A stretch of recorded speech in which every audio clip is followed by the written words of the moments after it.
I'm Allison, this is Carolyn. We're gonna share our eulogy in a creepy twin way. We don't really fit in this, so. Okay. David was the closest we had to a father. He was social, caring, strong, energetic, and compassionate. David was always doing something.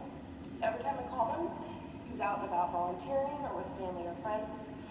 He dedicated his life to serving his community and to the people he loved. We have too many stories to fit in today's eulogy, but have some highlights of this incredible man that we would like to share with you. Over the years, David took us to countless restaurants, including Kaddish Grill, Stars, Square One, and of course, Giorgio's Pizzeria. He always enjoyed a cocktail before the meal, and then insisted on sharing a dessert after dinner. It was really tough going out to dinner with him, obviously. It didn't matter if we were getting fish and chips on Clement Street or sharing multiple courses at Boulevard. David always showed us how to enjoy ourselves when we ate out. We got our love of food and wine from David. One item he introduced us to was rye bread with American cheese melted on top.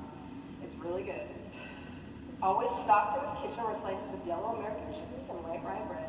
Here's the recipe. Take 1 slice of white rye or wheat bread and 1.5 slices of yellow American cheese. Place the cheese on the bread and place in the toaster oven. When the cheese creates one big, slightly brown bubble over the toasted bread, remove and enjoy. Also, don't let your mom, the nutritionist, know that you've eaten this gourmet treat. David loved to travel.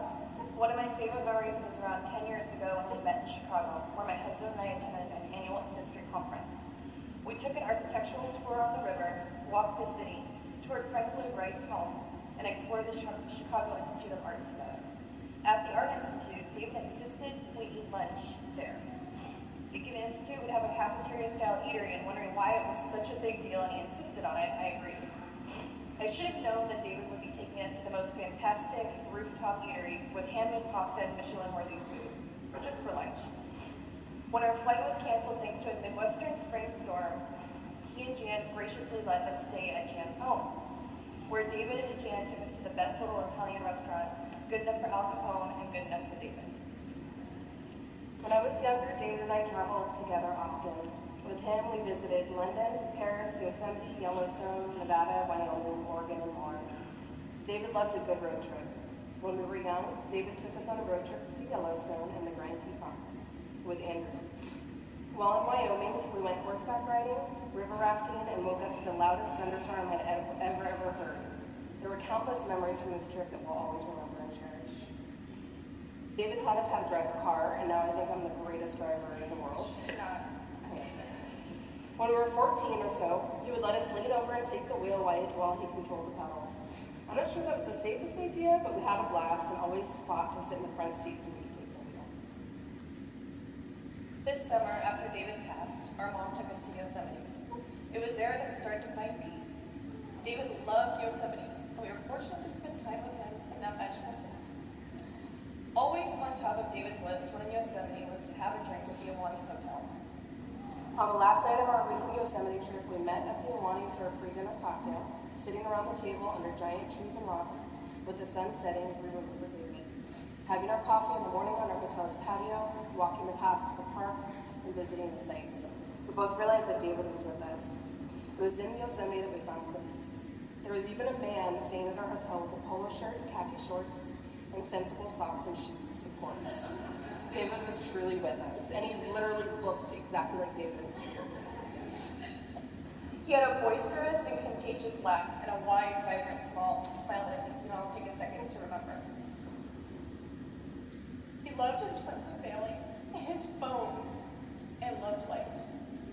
You knew if you were spending time with David that he would show you photos he printed out of his most recent adventure, and more recently, he would proudly show photos of his adorable grandchildren that he had taken on his beloved phone.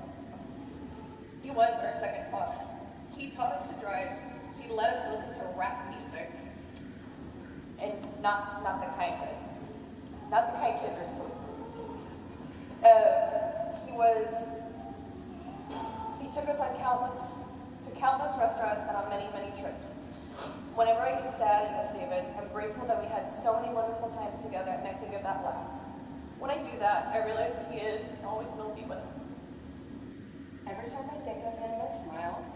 loved his grandkids, loved pleasing others, and rarely said no to anything that was asked of him. He loved life and the people that he shared his life with. People often say someone lives life to the fullest, and in David's case, that old adage is the absolute truth. David served as an example for all of us about how to live life to the fullest and how to enjoy each day and every minute of the day. I'll try to do the same, and in his memory, I'll say yes to more. And I'm also going to bring back the word shit, because he always used the word shit instead of coupon when we were younger, and it was weird, but I love it. So we'll always love David and we miss him.